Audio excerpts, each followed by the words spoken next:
What's going on, world? Eric Lawton here from Bred Canines, the channel dedicated to the working dogs we all know and love. Before we dive in today, I just wanted to give a shout out to these two companies who have sent me two pretty cool products. The first one is the stress release chew toy. It's pretty cool, hard plastic for hard chewers. There's a motion activated squeaker inside and it smells like bacon. So I mean, what could be better? I'll leave a link for this product in the description below. The second product I'm testing is this cool puppy pen. Now obviously these two dogs could get out of there if they wanted to. I just figured it made sense to get a video, plus by my command they stay in there while I'm training the other male. What's really cool about this fence is it's fully adjustable. You can actually even make two puppy pens out of it if you wanted to. So for those of you out there who have a litter of puppies, for example, you can put the dog food in one, have them all run over to the other one to eat while you clean the first one. So yeah, it's a pretty cool product. A huge thank you to these two companies for allowing me to test their product. I'll leave links in the description below for you to check them out yourselves. Now let's get to it.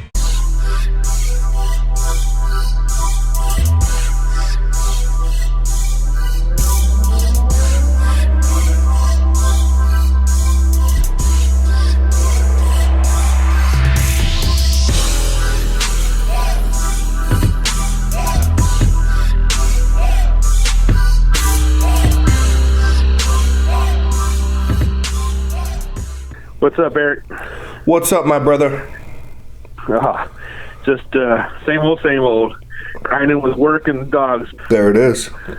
What's the topic of discussion for today? Well, one of the things that I've seen come up in several of the groups lately is show arena dog shows and conformation selection, breeding for good conformation. And while good conformation is important, I see so many people that really just kind of screw up how to get there. And the reason why I say that is if all you want is a dog with good conformation, then yeah, you can breed for conformation and you'll get good conformation. But what cracks me up about it when I see it is I'm just like, people don't get it. Because they say form follows function. The dog with the best structure is going to have the best function. So they breed the dog with the best structure. And I'm like, you understand what you're doing is not form follows function. You're thinking function is going to follow form.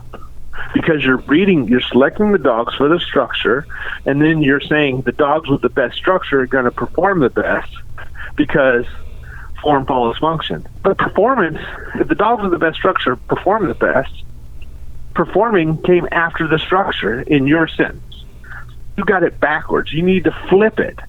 And flip it means you got to put the performance first and select for the ones that perform the best. And then you'll find the dogs that really have the best structure. Because here is the mistake that they make. I need a picture. I think it's the Michelangelo picture where the god is reaching down and touching the human being. Mm-hmm. I need a picture of a breeder reaching down and touching the dog, because what I mean by that is they have a God complex. They think that because they designed it in their head and willed it to be, that that's the way it's going to be. But we are not gods. We can't do that. Mm-hmm. So what we have to do is assess the animal's performance. Because when you say, hey, I want the structure to look like this and structure to look like that, you can end up with the perfectly designed animal for the wrong niche, for the wrong environment. You can design a fish, the perfect fish, perfectly designed fish. But if you're putting that fish on land, it's going to die. It's not going to work. It's not going to perform. So when you, in your mind, see what you think is perfect, you're looking at it from a very small perspective. There's no way that we can, by design, look at every aspect that comes into play of performance. We look at the leg structure, we look at the angles of the joints, we look at the shape of the head, But what we can't see by looking at the dog is we can't see the circulatory system's efficiency. We can't see the cardiovascular system's efficiency. We can't see the ability of the tendons and the ligaments to sustain injury and recover, or how strong they are and how fast they recover.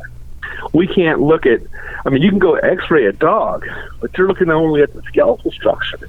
And we're assuming, like you see all these pictures where this angle should be 90 degrees, this angle should be 45 degrees, this angle should be 30 degrees. Says who? All right? Now, you might think, well, an engineer can figure out these perfect numbers. Okay, that may be true for static positions. But dogs don't stand and live and work in static positions. They're moving things, and they're not always running straight ahead. Sometimes they're running sideways. Sometimes they're twisting and turning. And so you come up with these perfect angles for these limited views that we have as human beings because we can't look at the whole system. What about the endocrine system? Are you testing that? What about the thyroid? What about the mitochondria in the blood cells or in the muscle cells, and how that animal is going to metabolize glucose into ATP or ketosis? How's that going to function? What's the adrenal gland going to be doing? What's going to be doing with it? All these other things that come into play that we can't even come close to recognizing. However, there is a solution. There's one way we can find it. We can find the best animal by testing hard. And when we test hard, we have to test to failure. Because only when we test the dog to win the animal, and by failure, I don't mean that the dog quits.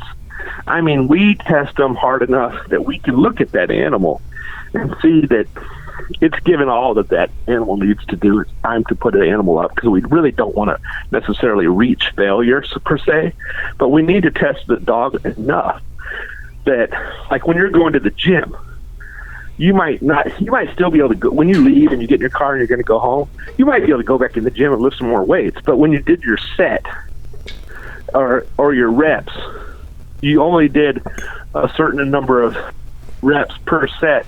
And what determined how many set reps you're going to do? You went to failure in that set.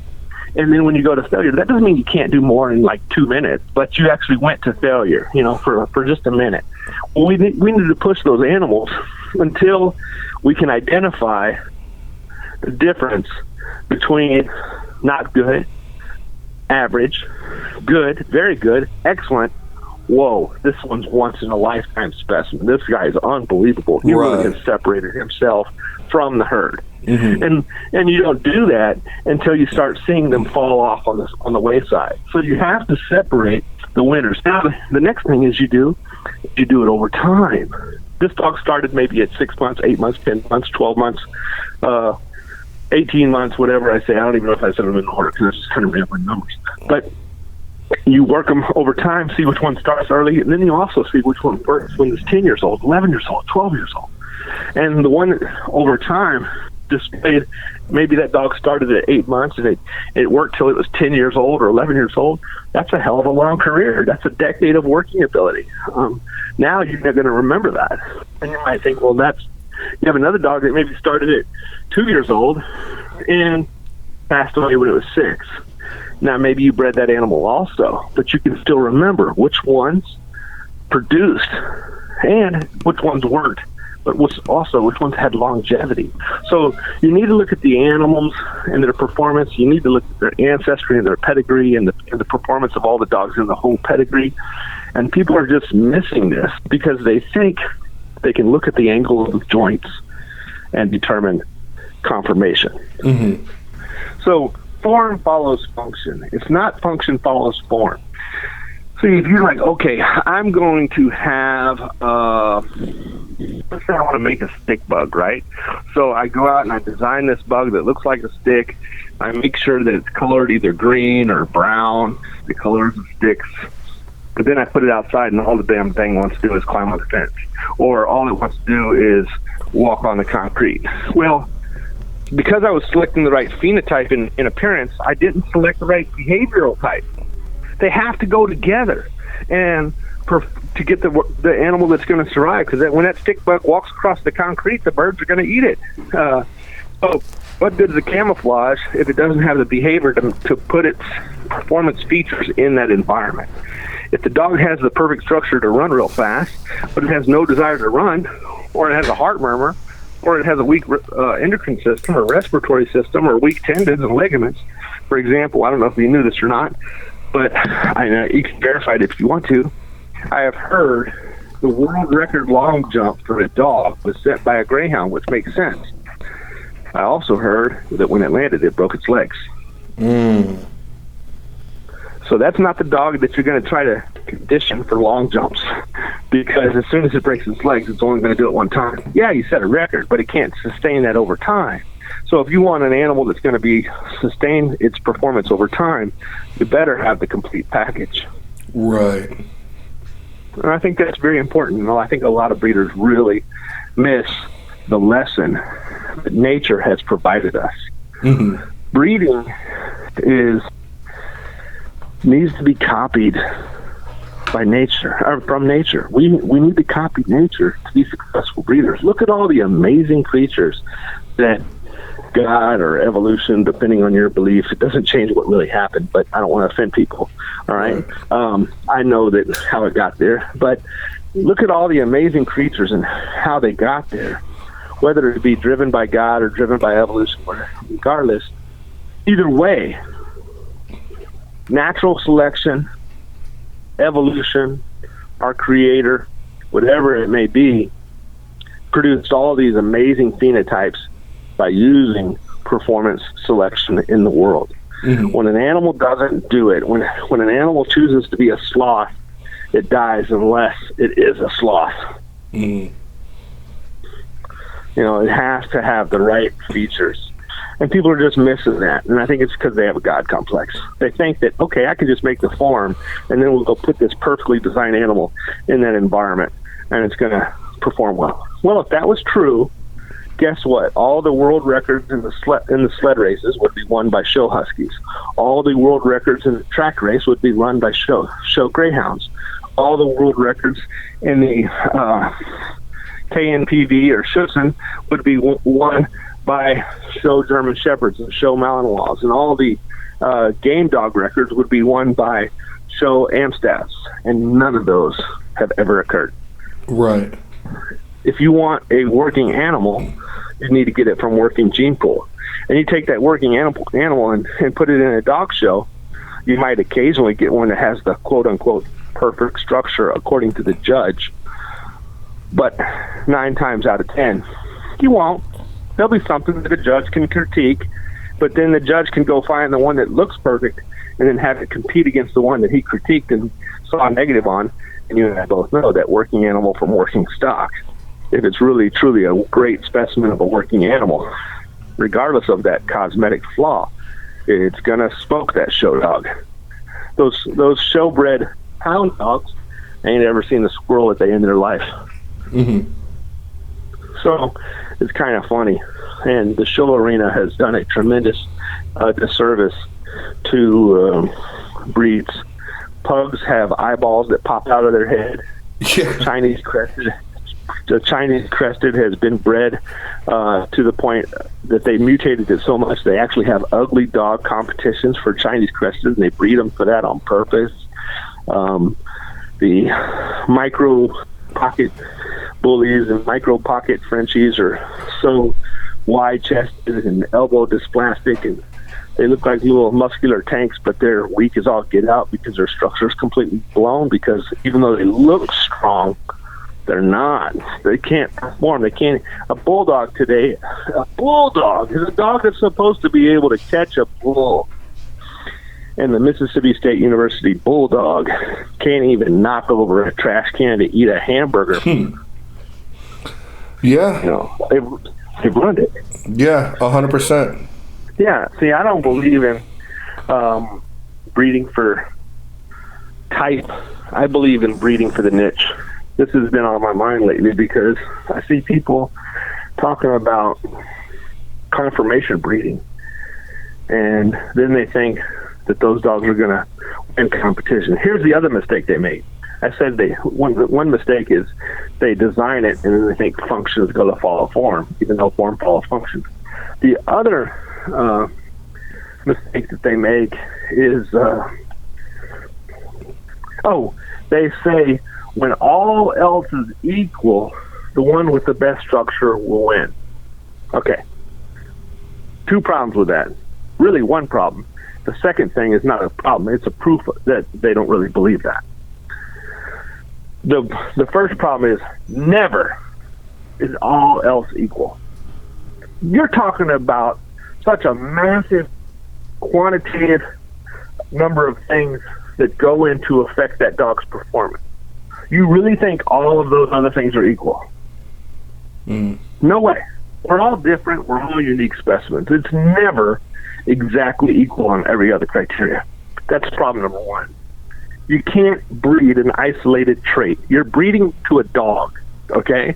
So when you're saying dog A and dog B, well, if they're equal in all criteria, but the show dog has better conformation, then I'm using the show dog. Okay, that's fine. But dog A and dog B are not equal in all of the criteria. Dog B is a working dog. Dog A is a show dog. Do you really think that show dog is going to be equal to the ancestry and performance of that working dog in all other criteria? That's a stupid statement. Problem number two is if they do believe it, why don't they compete with their show dog? Well, they don't. It proves they don't believe it because they won't compete with their show dog. They know it's not true. They just try to sell their pups. They try to sell their lineage. They try to sell their story, and people grab onto it because that's what the kennel clubs promote, because it's way easier to judge a dog in a show arena than it actually is to go do performance testing. Because to do performance testing, you got to get off your butt, get out there and get dirty. 100%. So that's my soapbox for the week. Yeah, I had two questions that I think are beneficial to go along with this. Yeah, what's that? I think we've covered this before. So as far as performance, as far as, for example, you mentioned the Greyhound. And the Greyhound might have, had a record long jump, but broke his leg on the landing. Now, that made me, the question doesn't really have to do with that per se, but it kind of made me think of a question, and that is, do dogs heal and recover from work faster than humans do? Well, sure, they have a much faster metabolism. That's why they have a much shorter lifespan. Do your dogs turn on at an early age? Do your dogs turn on in puppyhood? Do they turn on at 12 weeks old? Sometimes people say their dogs don't turn on until 18 months old. What's your take on that? I know people that say their dogs are not really ready for certain things until they're 3.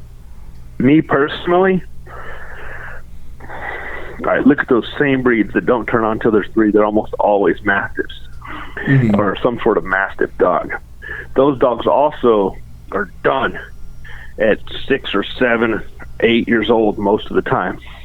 Now, maybe there's some exceptions here and there, but that's not acceptable to me. To really produce a high caliber working specimen, it takes a lot of training and a lot of conditioning and a lot of nutrition and a lot of bonding and a lot of socializing, a lot of work, a lot of money. Plus, you're bonded with this animal. I want my friends, my companions, to live a hell of a lot longer than that. So I like dogs that turn on early. I mean, a lot of my dogs at,